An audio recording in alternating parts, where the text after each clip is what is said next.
Okay, Greg, so we see the radar behind us. When folks are waking up, looking out the window this morning, what can they expect? Yeah, still plenty of pink showing up behind you there on radar. So we're not done with the freezing rain yet. Starting to get more of that transition over to all rain, but temperatures still hovering right around and just below freezing here for us this morning. Let's get you on out to DBU. Don't be deceived and fooled out there and get overconfident out there on the roads. We're still going to have a light glaze in some areas, and you can kind of see that from DBU right now. And some of those roads less traveled, especially. It looks like it may be wet, but we're going to have that thin glaze of ice covering the road here for you this morning. So please do take it easy. You see 32 degrees there at DBU. So here's what it looks like on radar right now. Still light to even moderate freezing rain coming down from Irving over toward Arlington. Still coming down in Fort Worth there as well. We showed you the tower cam from there a little bit earlier. It's still glazed over there, but a little more green beginning to show up as we get out toward Terrell, over toward Greenville there, and Royce City, Sulphur Springs. It looks like it's all cold rain for you. Still maybe a little sleet mixed in, and that's the case a little farther south and east here this morning too. So that freezing line beginning to creep a little bit closer to the Metroplex. 32 in Dallas, 30 getting out to Denton right now, along with Fort Worth. Still 31, just below freezing there, heading out to Waxahachie. So temperatures still hovering right around freezing. Still going to have that freezing rain around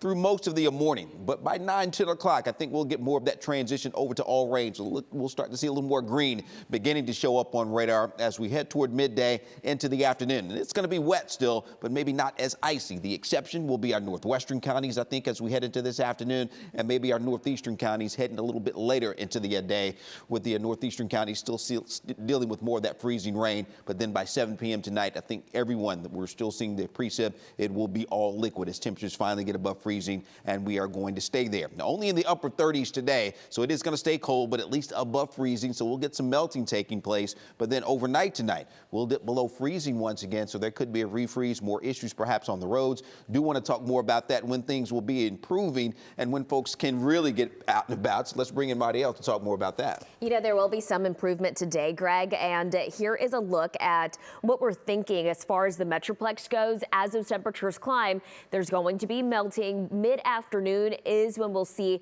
a bit more widespread improvement across the Metroplex. It'll take a little bit longer for our northwestern counties, maybe late afternoon. As you saw where Greg was showing you how that precip is going to shape up, we'll probably still see some ice being mixed in along our northwestern county. So this morning, just take it easy. It's still going to be slick. Even if the roads just look wet, they're likely still going to see some icing in some spots. This afternoon, again, we'll see improvement as we go into Friday morning. You saw those lows. We get very close to freezing, so the wet roads will likely still see some slick spots. And by tomorrow afternoon, I think we'll see widespread improvement across all of North Texas. It's not only going to be sunny, but the key is that it's going to be dry. So we'll see drying as those temperatures continue to climb, and that's when it'll finally be safe area wide. But today, again, still take it easy as we're waiting for those temperatures to climb and as we're waiting for some of this dry air to move in. Okay, so tomorrow morning, 29 degrees, 47 for the high Friday. Over the weekend, 50s for Saturday, 60s on Sunday. It'll still be chilly, but not nearly as cold as what we've been dealing with here the last several days, and finally much drier.